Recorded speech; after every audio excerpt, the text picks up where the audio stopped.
Niels Frederiksen, har du nogen forklaring på, hvad der lige skete i den her fodboldkamp?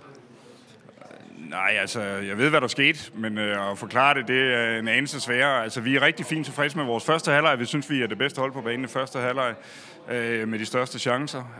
Og så kommer vi desværre lidt hurtigt bagud i anden halvleg, og så tager det en drejning, som man ikke havde forventet, hvor jeg synes, vi falder for meget niveau, har ikke den mentale styrke, der skal til for at rejse os og komme igen. Selvfølgelig prøver vi at jagte resultat, både da vi kommer bagud 1-0 og 2-0. Og så er det jo, kan man sige, så er der altid en risiko for, at modstanderen scorer en ekstra, når man jagter. Det skete jo også på en omstilling, men derfra skal vi selvfølgelig være dygtigere til at lukke kampen, så det ikke bliver, som det endte med at være, sådan tæt på pinligt. Ja, du er allerede lidt inde på det, men det her kollaps, er det egentlig sådan noget mentalt, der gør, at I bryder sådan sammen, eller er det bare sådan en blanding med manglende kvalitet måske? Nej, jeg tror, det starter af mentalt sted. Altså det tror jeg. Jeg synes ikke, vi har det mentale overskud, der skal til, da vi kommer bagud desværre. Det havde jeg egentlig forventet, at vi ville have, men det havde vi ikke. Men det er klart, når man kigger på spillet inde på banen i dag, specielt i anden halvleg, så mangler der da også kvalitet i de aktioner, vi har. Det er vi også nødt til at kende. Men er det også sådan lidt sidste sæson i banen i den nye sæson her i forhold til det mentale, hvor I ikke er stærke nok?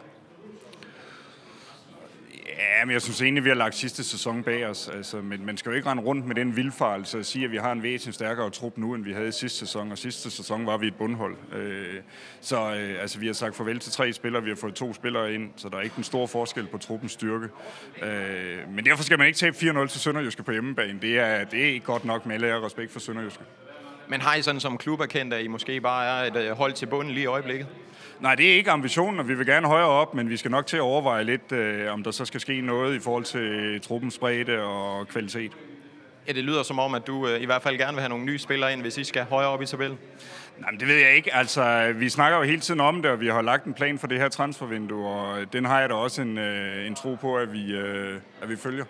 Men er det så mere ledelsen, det her falder tilbage på, end det er dit trænerarbejde? Nej, det er altid mit trænerarbejde på resultatsiden. Det kan man ikke diskutere, så resultaterne er mit ansvar. Tak.